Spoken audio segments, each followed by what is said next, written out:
Hi అండి everyone. Dosa పిండితోని మామిడికాయ పచ్చడి వేసి చేయండి, చాలా బాగుంటుంది.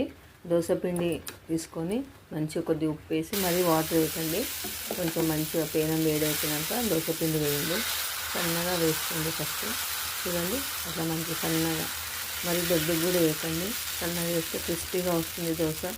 మామిడికాయ పచ్చడి అండి మాది, అల్లం వెల్లిపాయ మామిడికాయ పచ్చడి కొత్తది. చూడండి కొద్దిగా ఆయిల్ వేసేసి దాన్ని స్ప్రెడ్ చేసేయండి, మంచిగా దోశ అంతా స్ప్రెడ్ చేసేయండి, చాలా బాగుంటుంది.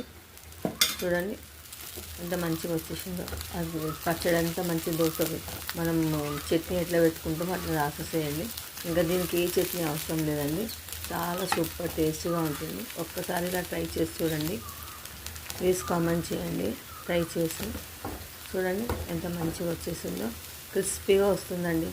టేస్ట్ కూడా చాలా బాగుంటుంది. తింటుంటే ఎంత బాగుంటుందంటే మామిడికాయ ఫ్లేవరు, దోసపిండి ఫ్లేవర్, అన్ని ఫ్లేవర్స్ చాలా బాగుంటుందండి. చూడండి ఎంత సన్నగా వేసానో.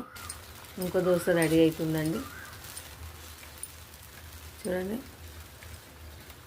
ఒక 2 దోశలు తింటే కడుపు నిండిపోతుందండి మామిడికాయ పచ్చడి వేసుకొని. నెయ్యి వేసుకున్న వాళ్ళు నెయ్యి వేసుకోవచ్చు. నేనైతే ఆయిల్ వేసానండి, మా ఇంట్లో నెయ్యి వాడరు, అందుకనే ఆయిల్ వేసాను. చూడండి మంచి దాన్ని అంతా స్ప్రెడ్ చేసింది దోశ అంతా. చూడండి క్రిస్పీగా ఉంటుంది దోశ. సిమ్ చేసేసుకోండి. చూడండి ఎంత బాగా వచ్చిందో. కొంచెం దోశ కాలాలి, కాలిన తర్వాతనే స్ప్రెడ్ చేయాలి. చూడండి ఎంత బాగా వచ్చిందో. ఒకసారి ఇలా ట్రై చేయండి, ట్రై చేసి కామెంట్ చేయండి. టేస్ట్ చాలా సూపర్గా ఉంటుందండి.